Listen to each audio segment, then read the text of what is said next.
will then take us through both a quick enunciation of the methodology and the main points in the PCC's own recommendations with respect to the Just Energy Transition Investment Plan.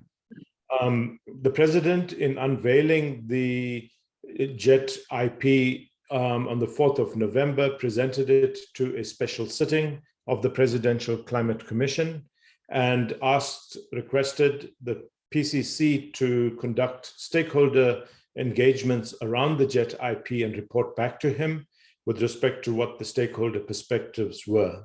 In broad outline, these stakeholder engagements were conducted in the first 3 months of this year and involved very deep dives, firstly of information sessions with the various stakeholder groups, and I'll enunciate them in a second, and then followed by very deep qualitative and quantitative, I suppose, stakeholder engagements with them. The reports the report that emanates from the stakeholder engagements covers civil society, youth, the faith community, organized labor, business, as well as various communities who we chose on the basis of how impacted they would be from climate change. That report was presented uncensored to the President as a submission to him of what the stakeholders that we consulted with had to say about the JET IP. The second report was the PCC's own recommendations on the JET IP, which Dr. Olver will speak to when he presents that in terms of the way in which we approached the analysis in arriving at the PCC's own recommendations. That, in summary, is how we've conducted this process, and it marks the end of the beginning, I suppose, of the consultations that will be involved in various aspects of our just transition. The final point I wanted to make is that since the JET IP is so closely interrelated with the energy mix issues of South Africa, the stakeholder consultations that we conducted were in fact consultations on both the electricity system and energy mix, as well as, excuse me, the JET IP. Crispian will elaborate how we are separating between these two issues in our submission to the President. Without much further ado, let me hand over to Commissioner Harrington, who will give us a brief overview of the stakeholder commentary and sentiments around the JET IP. Over to you, Shamini. Thank you so much, Deepak. Morning, everyone. So in terms of the key messages, as per the consultations that Deepak indicated, I'd like to preface what I'm going to say first and foremost by the fact that the justice or just transition aspects of our recommendations came under significant scrutiny. Although the social partners raised different issues pertaining to justice, many stakeholder groups were concerned with issues of energy affordability, access and security, incentives, the pace and extent of decarbonization, and of course, the role of the state.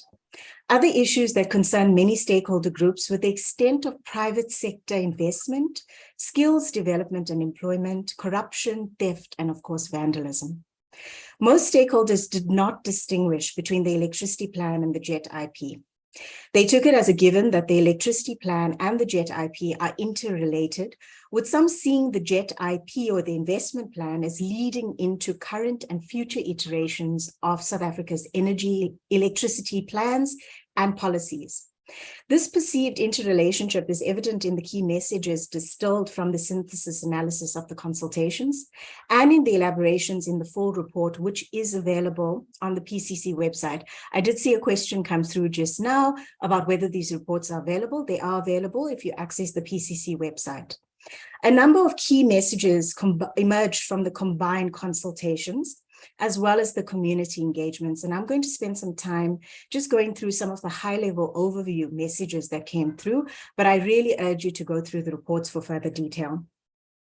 These messages that have been combined or themed and put forward are considered to be critical either because there was broad consensus on them, or because there was contestation requiring a balanced representation of views and, of course, further dialogue. So some of the messages are: So the first one, the need for meaningful consultation, came through quite strongly and is of course heightened by Eskom's low capacity to deliver energy security to South Africans and the consequent current electricity crisis that we're experiencing.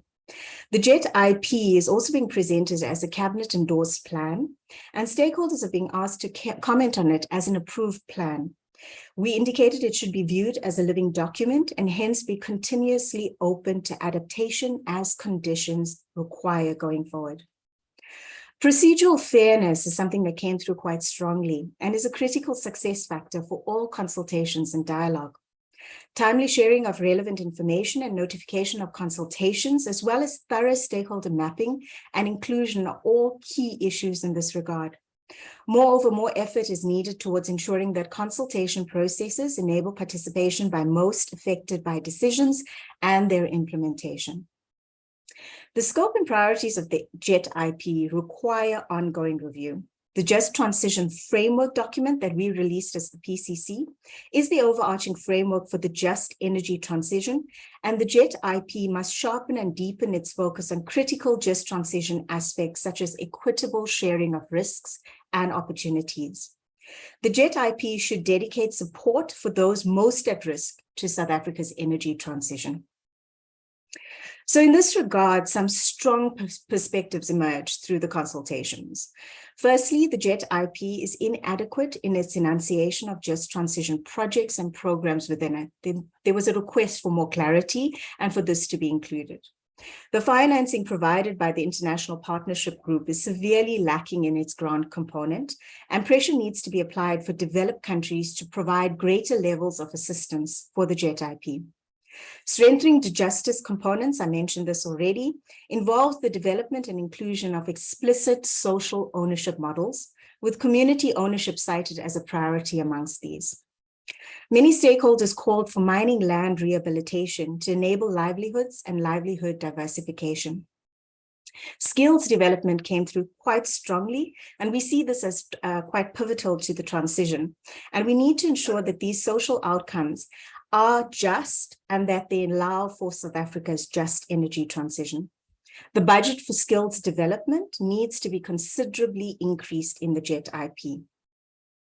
The issue of green hydrogen came up and the rationale for prioritizing green hydrogen specifically. It was not immediately clear, and we felt this requires further dialogue and analysis.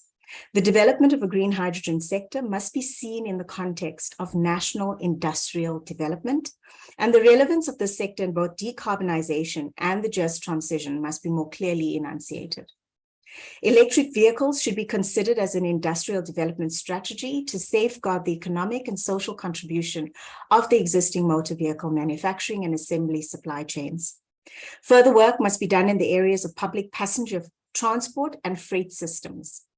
These are the sectors that make a direct contribution to the economy and social services, whilst at the same time achieving South Africa's decarbonization objectives.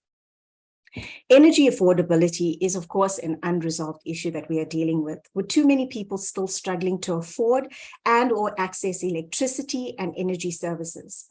A collaborative approach between all the social partners toward finding and implementing solutions and realizing tangible outcomes is critical and urgent. Energy poverty, or the lack of access to essential energy services driven by energy affordability and also related to dirty fuel usage, continues to affect the well-being of large numbers of South Africans because their energy consumption is very low. Energy planning and investments need to tackle this issue to ensure a just transition for all South Africans.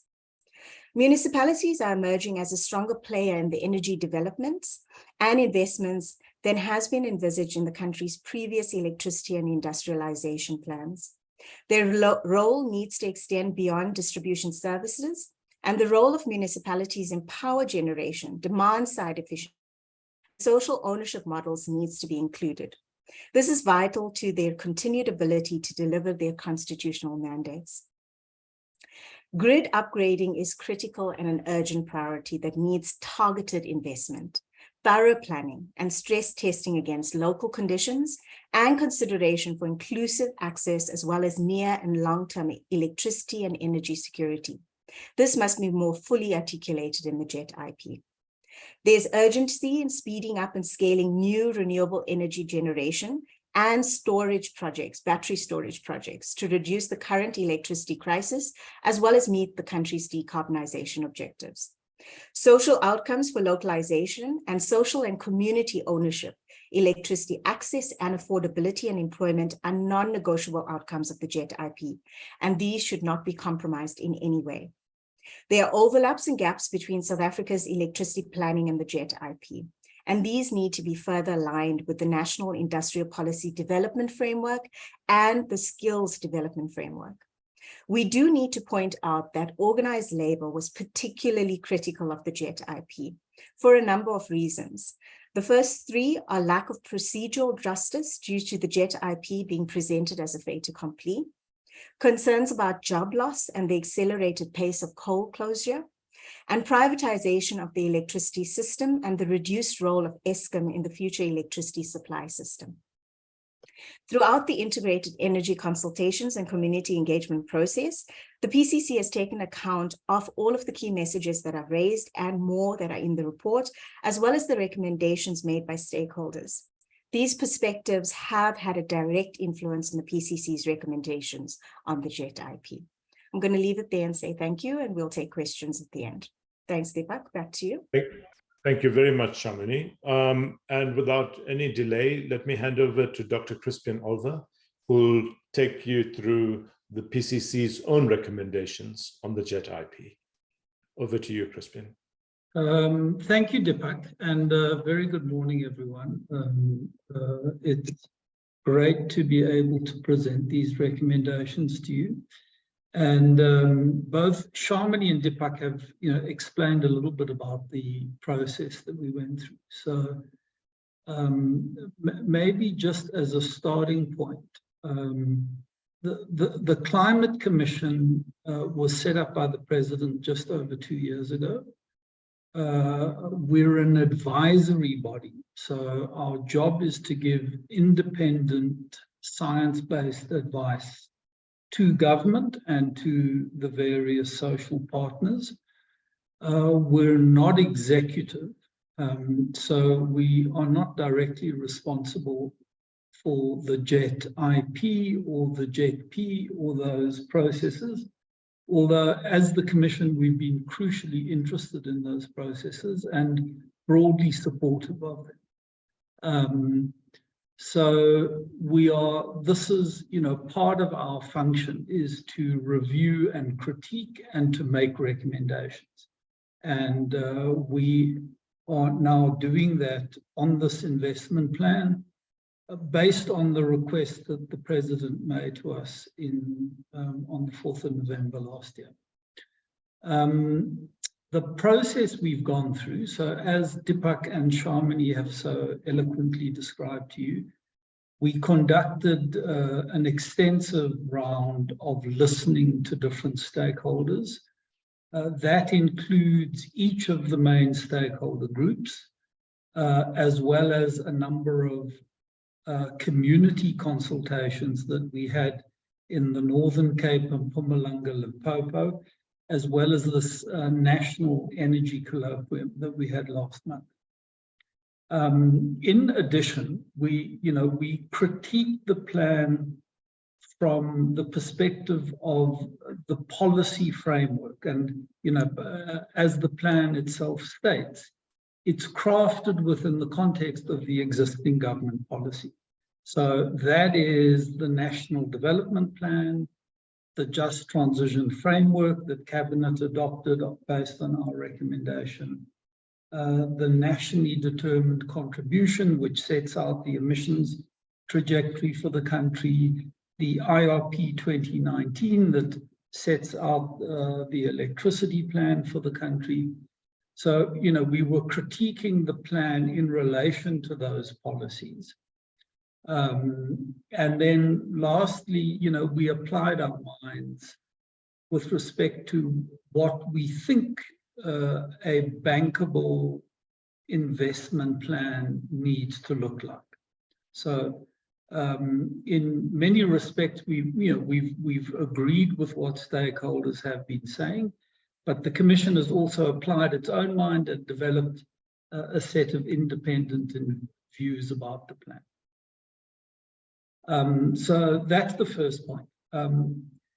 Then, with respect to what the JET IP covers, and this caused quite a bit of confusion amongst stakeholders and led to some quite severe criticisms, because I think they were expecting the JET IP to be more than what it is. So, as Shamini said, the JET IP is not an implementation plan for the whole of the just transition. In fact, we are, as the PCC, busy preparing recommendations on such an implementation plan. So we will be addressing that gap as we move forward. The JET IP is also not a plan for the entire energy transition. It's much more specifically focused on 3 priority sectors. So that's electricity, electric vehicles, and green hydrogen. And it's time bound. So it's a 5-year plan focusing on those 3 priority sectors. And it's shaped, of course, by the political declaration from that was arrived at in COP26. Now, Shamini's already mentioned that stakeholders across the board consider the just transition issues to be inadequately prioritized within the plan. And maybe on the positive side first, I mean, what the plan does do is it does talk very explicitly to a range of just transition interventions in skills development, in economic diversification, in mine rehabilitation. But the view almost across the board is that greater focus should be placed on these areas. And the skills development side in particular came in for a lot of criticism. And it's partly because, there's if you look at the total skills development system, there's in fact a lot of funding available within it through the skills development levy and the various funding flows to the CETAs and the higher education and the TVET colleges, etc. But that's not captured within the plan. So the plan gives a misleading perception that, in fact, the investment in skills development is a fraction of what is required.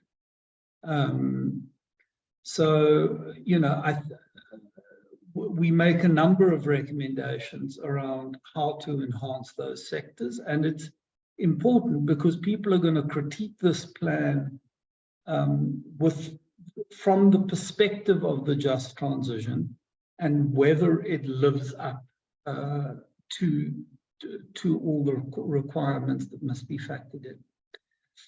Then, just to say, in making our recommendations, we want to affirm that the JET IP is a vitally important platform for advancing the energy transition, and it should be supported. So I know a couple of stakeholders have said that the JET IP should be rejected, that it's a neoliberal Trojan horse being wheeled in to defeat the poor.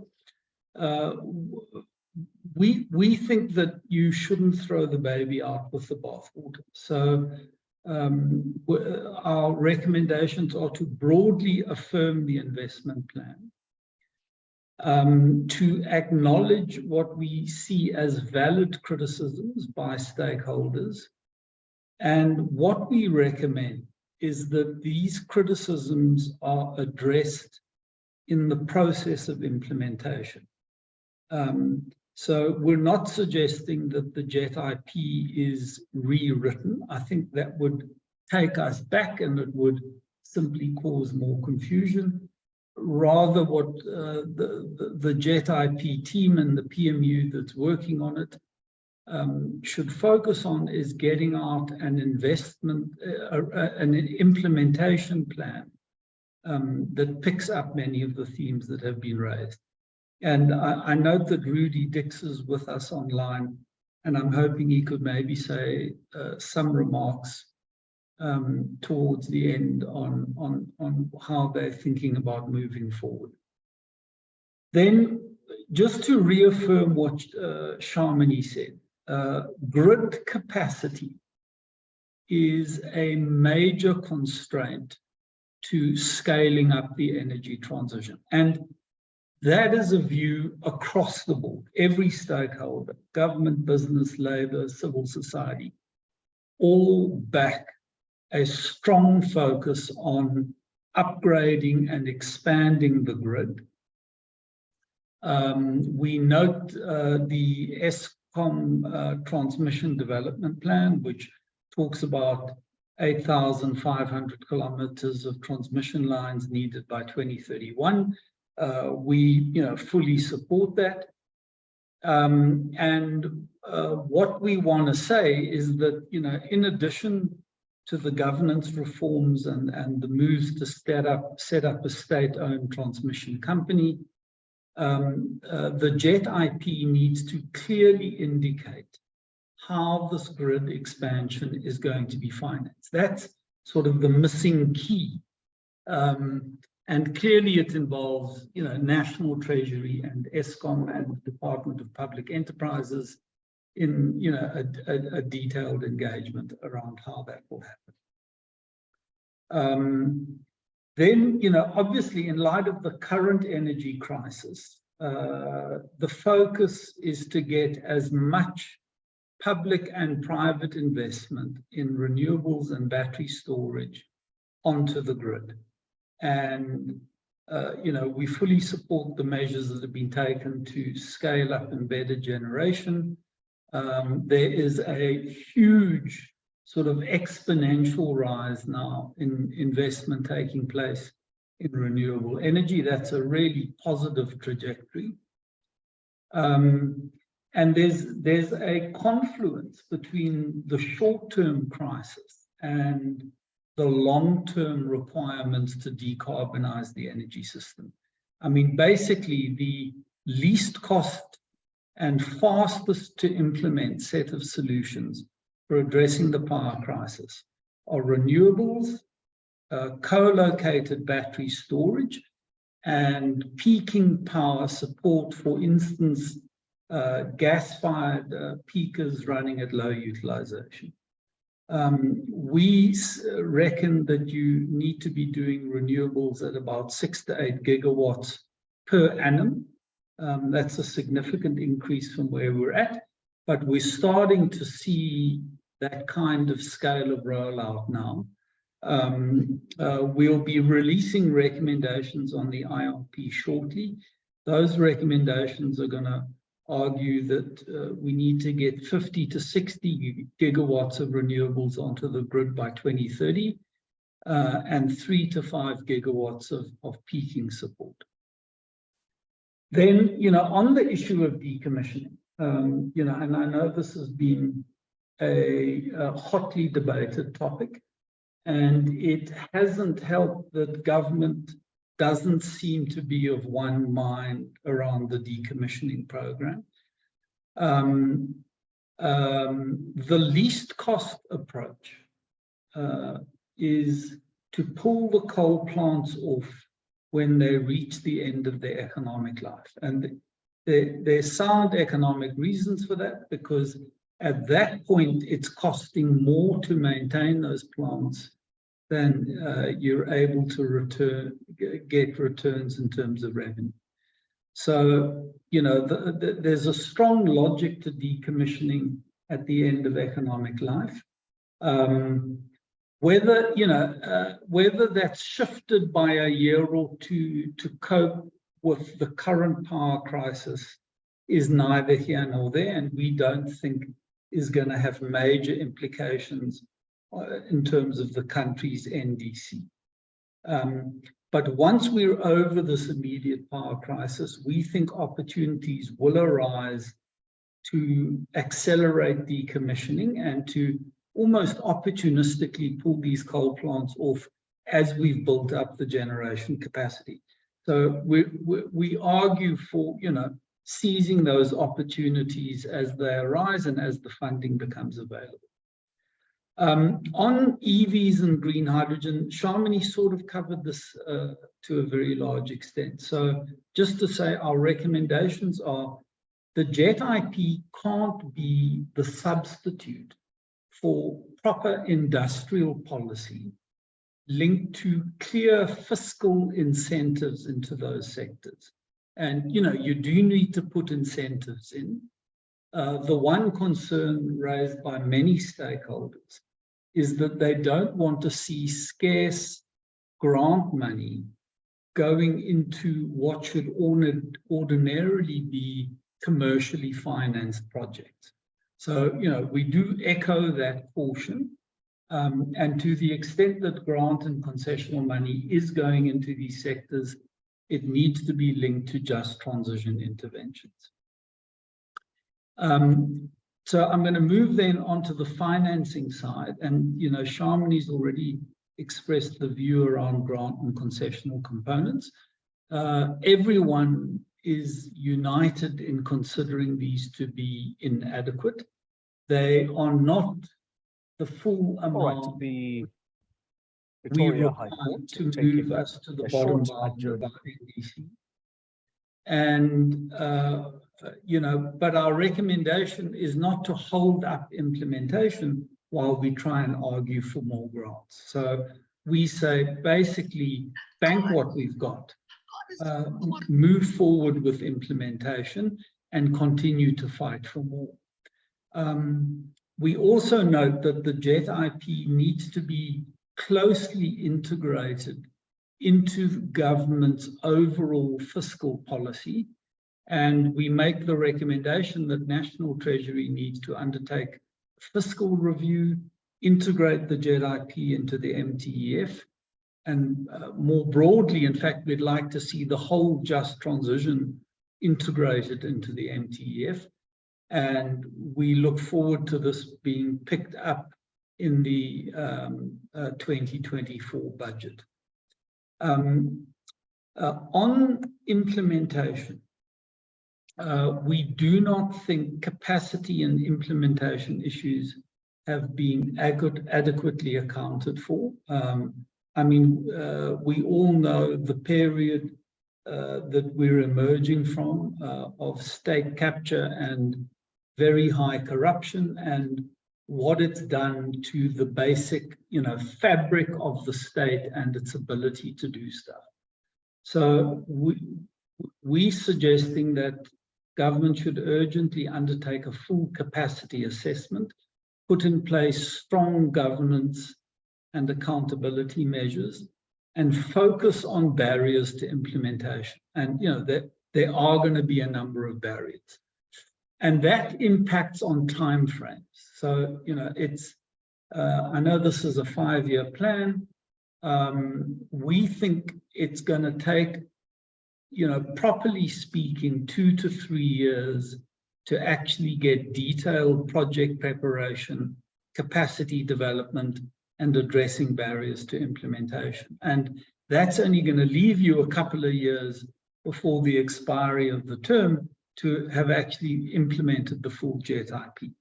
So we suggest that, we need to take a longer term perspective around implementation. We floated the idea of a second 5-year phase of implementation, which we think would really be what you properly require to achieve the full energy transition. Then, moving forward, we do think stakeholder buy-in, we've now consulted extensively with stakeholders. There's a clear commitment to stakeholder engagement on behalf of the JET IP team and the PMU. And we recommend that, stakeholder engagement continues, even as we move to a sort of inclusive, participatory partnership approach around implementation. And there's an enormous well of goodwill and capacity that exists across the various stakeholders for implementation. Lastly, sorry, I've rabbited on the adaptation side. We do need to note that we're in a period of rapidly accelerating climate change. Adaptation impacts are going to have very serious implications for the energy transition, not least for, for instance, water linked to the power sector. And we think that you've got to think a little bit more carefully around how to mitigate climate impacts and risk. But more importantly, there's been a historical underinvestment in adaptation and resilience. And we make a strong recommendation that the JET IP needs to be followed by an adaptation and resilience investment plan. This is significant, not just domestically, but also globally. There's this growing focus on adaptation. There was agreement on a loss and damage fund at the last COP. That's going to be a big focus at COP28. And I must say we're enormously encouraged when we saw that the NDC partnership has just put out a request for proposals around developing such a plan. So we're reinforcing that initiative by government. So that's it from my side, Deepak. I wonder if we could maybe prevail on Rudy to just make a few comments. I mean, I don't expect him to reply to what we're recommending, but maybe just if we could hear his dulcet tones and he could reflect a little bit about how they're thinking about the way forward. Thank you, Crispin. And Rudy, I'm going to give you a few minutes, let's just say 5, before I hand back to Blessing for questions. There are questions in the Q&A, which we will field to either of Crispin, Shamini, or myself. Rudy, the floor is yours. Thanks, Deepak. Thanks, Crispin and Shamini and Blessing. Commissioners also. I'll be less than 5 minutes. Safe to say that I think the report is quite an important contribution towards the existing investment plan, and certainly will enhance and improve some of the recommendations that have come out of that. So, safe to say, Crispin, that the president had committed that we follow a proper consultation process, that we put it through the PCC. And I think this has been an invaluable, process. South Africa South Africa, takes decisions through a consultative process, and this is quite important. For us going forward, what we'll have to do, as I say, is have to consider the recommendations. Much of that is the report in itself is quite pragmatic and provides a number of, important areas that would enhance and provide a greater sense of clarity and impact on the investment plan. But as you put it, I think safe to say that I think a lot of it would have to be in the implementation, and that's where the major challenge is always at, right? That we have to work from the Just Energy Transition Project Management Unit in ensuring that we mobilize government departments, government entities, civil society, unions, business, various organizations to be able to support the implementation of that investment plan. And I think this is something that requires for us to be able to ensure that it does have that ability, and the ability to mobilize resources for doing that. So I think this has been an absolutely phenomenal and excellent exercise. You've provided really cogent and important contribution towards the investment plan. We have to take that investment plan and, of course, see how we assimilate that in enhancing the report that we have produced during the course of last year. And I think this is going to be an important next step for us going forward. Thank you so much, Crispin and Deepak, Shamini, and Blessing. Thank you. Thank you very much, Rudy. Blessing, should I hand back to you for fielding the questions, including the ones that are in the chat? Thank you very much, colleagues, for those extensive updates. Yes, I don't see any hands, so we can start in the chat. We've got Lisa Pierce asking about whether there's an intention to use green finance taxonomy criteria for the JET IP. I think Deepak, you should be able to handle that. Then Tara Screamer from Premium Media has got about 3 questions. What is the status of the JET IP implementation plan? The PCC proposing green hydrogen and EVs to be withdrawn from the JET IP. And then given the state of ESCOM and government finance, how does the PCC propose any form of community ownership to be integrated in the investment plan? And then lastly, Brenda Martin has asked if the JET IP is not to be seen and understood as a full South African energy transition plan or an implementation plans, where do these plans reside? And I think that Rudy has tried to answer about the role of other government departments, but maybe colleagues should respond to that. And those that are online that wants to ask verbally could raise your hands too. Thank you, colleagues. Thank you, Blessing. I'll take the question on green taxonomy. As colleagues in the media, as well as other colleagues on this call know, National Treasury has spent a lot of time over the last 2 years developing the green taxonomy. And we would consider that green taxonomy in its current form, but also, as they've indicated, extended to include just transition taxonomy, would be the framework that I think all in the country should utilize for tagging purposes. And I would imagine that as far as assessment against the NDCs are concerned, this would have to be done as well within the framework that the DFFE has provided. I hope that clarifies that question. There is also another question from Alia Kaji with respect to integration into the MTEF. Here, I just want to say, and Crispin might want to add, no, the MTEF is not going to take over the just transition implementation and monitoring. What we're saying, as per the cabinet resolution as it related to the just transition framework, that framework as a whole included, therefore, in that would be the JET IP would have to be looked at in terms of what the fiscal implications are and needs to be covered, especially in those areas that are requiring a fiscal type of facilities and financing. We would want that to be clearly articulated in the MTEF. Crispin, I'll leave the questions from Terence Kramer as well as Brenda Martin to you. Thank you, Deepak.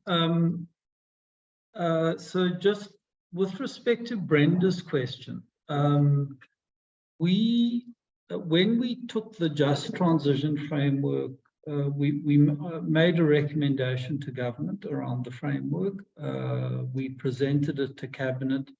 Cabinet adopted it as is, but at the time of adopting it, they said, we would like to see an implementation plan. So we have commenced work on developing a broader implementation plan for the just transition. Obviously, as the PCC, all we're going to do is make recommendations. So it's not our prerogative to adopt such a plan, but we have been listening very carefully to the various stakeholder conversations.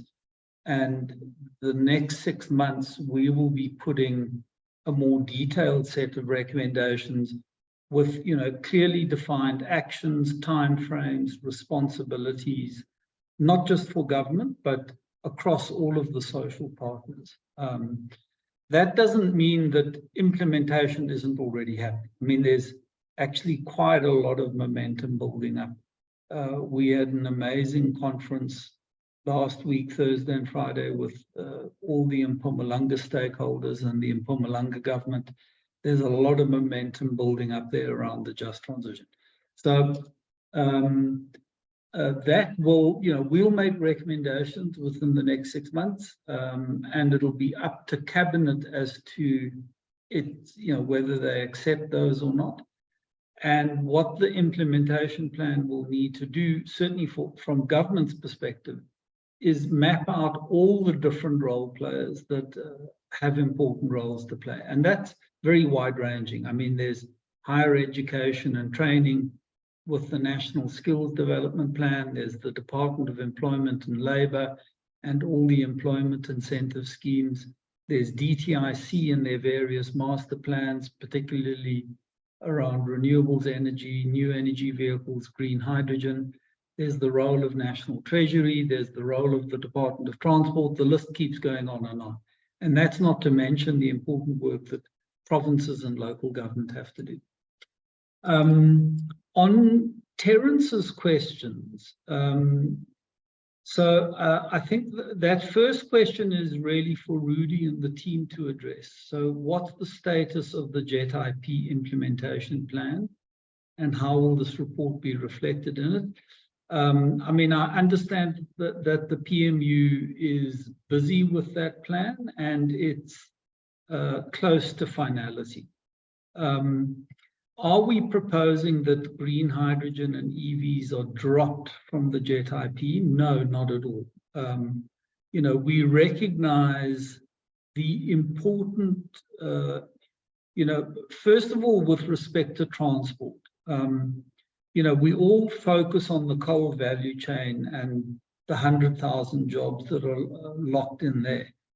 But, you know, we don't focus nearly enough on the 200,000 workers employed in the auto manufacturing value chains, let alone, you know, the much broader numbers of mechanics and petrol station attendants and a whole lot of other related sectors.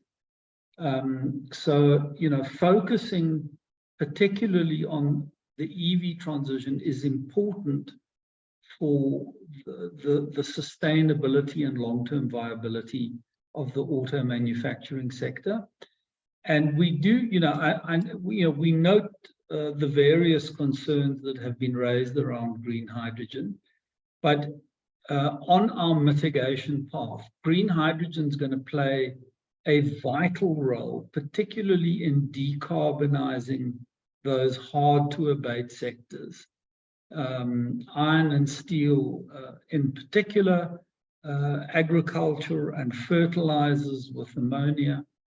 And significantly, it's got, you know, South Africa is well placed to make it into a major economic sector going forward. So we do think there's, you know, clearly we need to do more engagement and work on it. But the message we're saying is that the JET IP can't substitute for the absence of government policy here.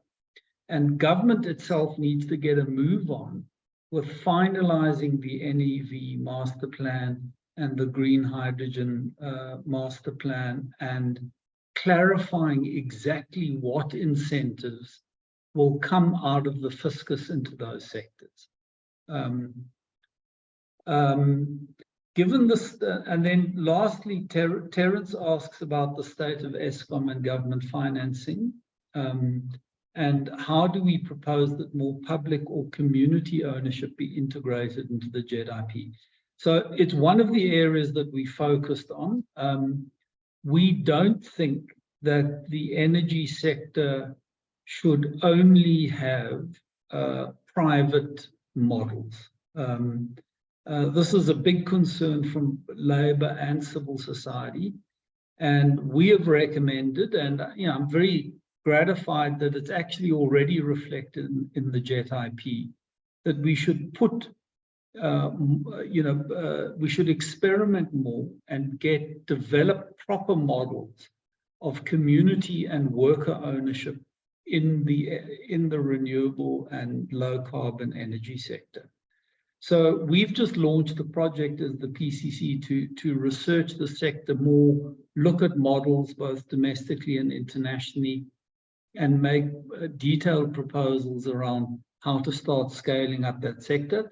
There are some very important lessons to learn from the REI4P program. You know, I mean, there's been a very strong community element in that program.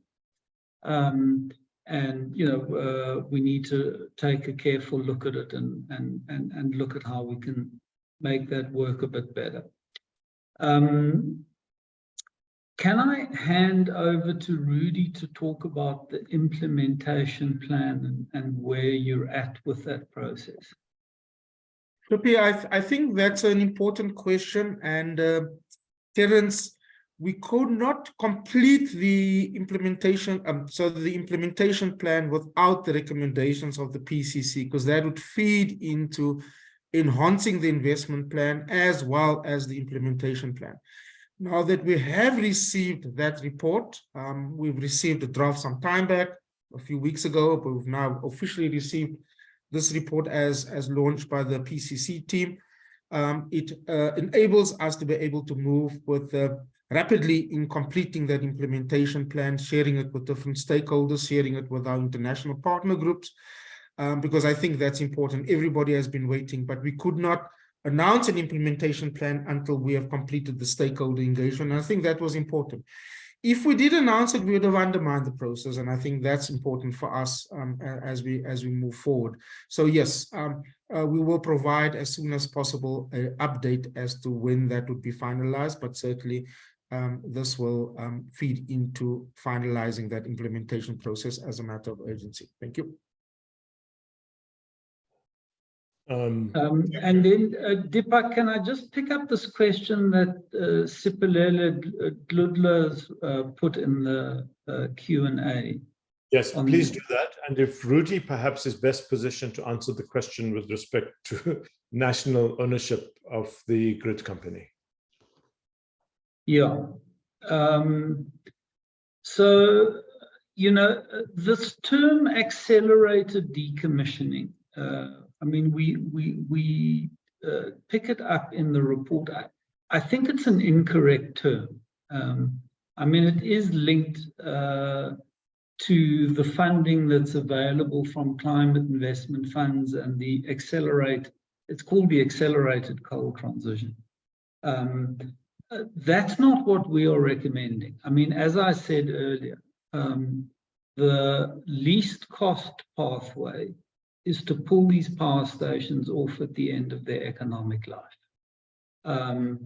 It's very difficult to be advocating decommissioning in the middle of a power crisis. And we think there's, you know, moving the decommissioning of particular coal plants out by a couple of years is neither here nor there. And is not going to fundamentally affect our NDC. I mean, we are actually making really good progress in terms of emission reductions, partly because of the extent of load shedding and the anemic economic growth that we've been having as a country. So we're already within the NDC range. What we are saying is that once we've stabilized the power crisis, you know, the decommissioning program, you know, should be re-looked at, and we should be opportunistically attempting to, you know, once we've ramped up renewables to a significant degree on the grid, we've got grid stability, we're balancing the grid with adequate peaking power, and we've put co-located batteries in place, then we can look at opportunities to pull those plants off at a slightly faster pace than the end of economic life. So yeah, this idea of an accelerated decommissioning is confusing, and we don't use those words ourselves. Thank you for that, Crispian. Rudy, there's a question with respect to whether embedded in the JET IP is a certainty that the national grid company is in fact going to be publicly or nationally owned. Next question also then relates to the announcement of the debt relief program by the Minister of Finance, and within which is contained a requirement that Eskom is no longer going to be allowed to invest capital expenditure in energy generation. Do you want to handle both those questions, please? I'm really sorry. The gardener just Sorry, excuse me, Rudy. There is another question from Penny on how much of the grants have started moving in, the grant element of the commitments.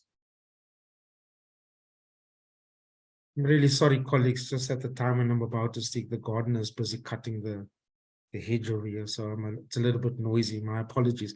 On the first question, as many of you know, the National Transmission Company has finally been set up. It's set up at the end of 2021. It has financially separated and operationally separated. What the National Transmission Company has done is to apply for a license to operate, right? And I think that's important. That's currently being considered by NERSA. It's gone through the public participation process, 3 license applications. That entity would remain as part of the transition plan, a subsidiary of Eskom. Eskom is wholly owned by the state. DPE is its shareholder. That will continue to be like that. And eventually, when the entire Eskom process is complete, where a separate national transmission company is set up, that's not a subsidiary of the Eskom, it will still remain the responsibility and under the ownership of the state. And I think that's very, very important. But that differs substantially around how one thinks through investment if one talks about private sector investment in strengthening and expanding the grid transmission. And as the minister in his budget speech had indicated, including in the JET IP, there are many opportunities and funding flows that would go towards strengthening the transmission and expanding the grid. That is currently being considered. There are various financing options, the possibility of trying to get private sector involvement. That does not impact on the ownership of the grid. The ownership of the grid will always be the state, and whether it's DPE or someone else, it's a different matter. And at some point in time, we'll make that decision. And I think that's going to be quite important going forward, as it is right now. Deepak, I'm sorry, man. I got just distracted by this noise over here. I forgot those other 2 questions. If you may just remind me. Sorry, Blessing. There is one question about the status of the grants, whether any of the grants have started flowing in. Yes. Yes, it has.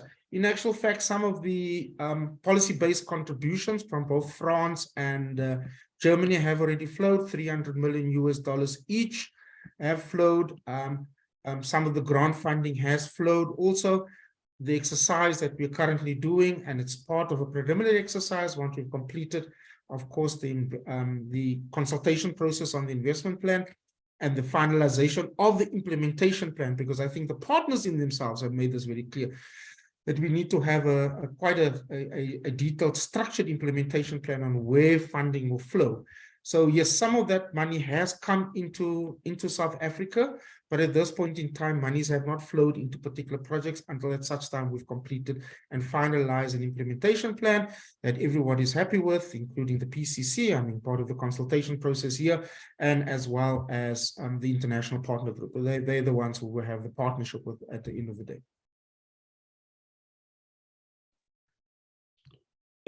Thank you, colleagues. I don't see any questions. I don't know whether Commissioner Harrington or Dr. Olva or Deepak, you'd like to just come in. We've got 4 minutes before 11:30. Any closing parts? But as I said to members of the media, I'm available for post-briefing interviews and any other written requests for more information for over the weekend stories. Dr. Olva, Shamini, and Deepak. Katrina, there seems to be Katrina with a question that was skipped. Katrina, do you want to go live? Then I don't have to miss it and quickly ask it. Thank you so much, Blessing. So my question was about kind of given the urgent need for the scale up of renewables, which I think was estimated at 50 to 60 gigawatts by 2030. What is the position of the PCC on the prevention of Eskom's development of new generation capacity itself as part of the 2023 debt restructuring?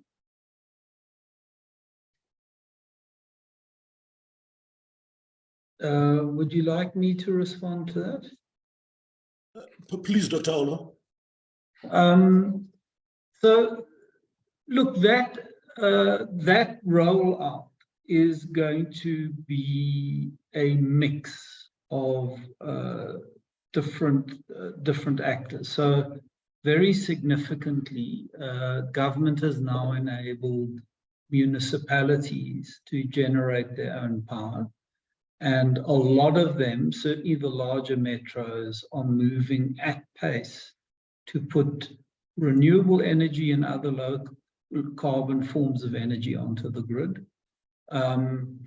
Eskom is, in terms of the budget, restricted from borrowing further for new generation. But that is not an absolute ban. It's simply that they have to acquire, as I understand it, Treasury's permission in order to make those investments. I mean, the real priority from Eskom's side, I mean, the key enabling investments that they have to make are in the grid. And the budget speech made explicit that that was the focus for Eskom to get right. And they're able to borrow for those kinds of grid expansions. So, this renewable rollout is proceeding at pace. I mean, you've seen the result of the reforms that were driven around embedded generation. Private investors, households, and local authorities are seizing that opportunity, and we will see a mix of, ownership forms as we move forward. And what the PCC wants to see in that mix is social ownership of renewables as well. So the one area, the private sector is going to take care of itself, and that, we've already proven that, these are well bankable, relatively easy to do. What we want to do is nurse a couple of sort of alternative ownership models into existence during this 5-year period. Thanks. We've got one last question from Penny, then I will ask Deepak and Shamini to close. Penny? Penny, you're muted.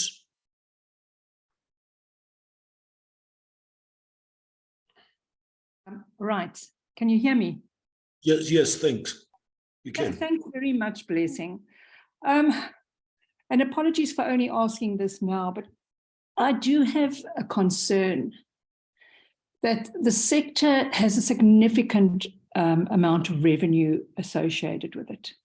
And I get the distinct feeling that as a country, we are overlooking the value of those revenues. And I don't see any mention of this in any of the work that's been done so far, although there have been attempts to raise this. It would be really good in the work going forward that that the revenue associated with energy and the revenues associated with energy as a public good, especially as far as it goes to societal and community ownership is concerned, that there's some thought on this. And really, you know me well enough, and I said I am going to bring my wooden spoon to the party, and I will continue to do so, right? But it's just for me, when we talk about bringing private sector on, and I'm not anti-private sector, I don't think we have really thought through the financial sector transition alongside the just energy transition and what that means. And I think we have to unpack that. And to unpack that, you've got to go back a number of years and understand how this has happened. So if you want any thoughts on this, please ask me, because I've got many. That's all I want to say. Thank you very much. And I really appreciate the opportunity. Thank you, Blessing. Thank you very much. Deepak has the climate finance, and Shamini is the chair of the working group on climate finance. So you're talking to the right people in this briefing. But colleagues, your last words before we close? If there are no last words, Crispian, do you want a minute to wrap up before I say thank you and goodbye to everybody? No, I mean, just in response to Penny, I take her point as a comment more than a question. I do want to say that we will be shortly, and I mean within the next week or two, releasing our recommendations on the electricity mix and the electricity governance system. And these are recommendations that are specifically designed as an input into the updated IRP that Minister Mantashe is busy leading. So we will be organizing a press briefing probably next week sometime. We're about to submit those recommendations to the President. And a lot of these broader issues around pricing, around the financing of the electricity system, and the way that subsidies work in the electricity system, this is part of our focus in that report. So I think you'll find your issues are picked up, at least to a certain extent, when that report comes out. Thank you. Thank you for that, Crispin. So media colleagues, please be on the lookout for that media briefing alert. On behalf of the PCC, thank you so much for attending, asking the questions that you've asked, and we look forward to continued engagement with you. As Blessing has indicated, should any of you want specific opportunities for interviews or further clarity, please feel free to request that of Blessing, and he will direct those accordingly. Thank you very much for attending, everybody. Have a very good week. Thank you. Bye. Thank you, colleagues. Goodbye. Thanks.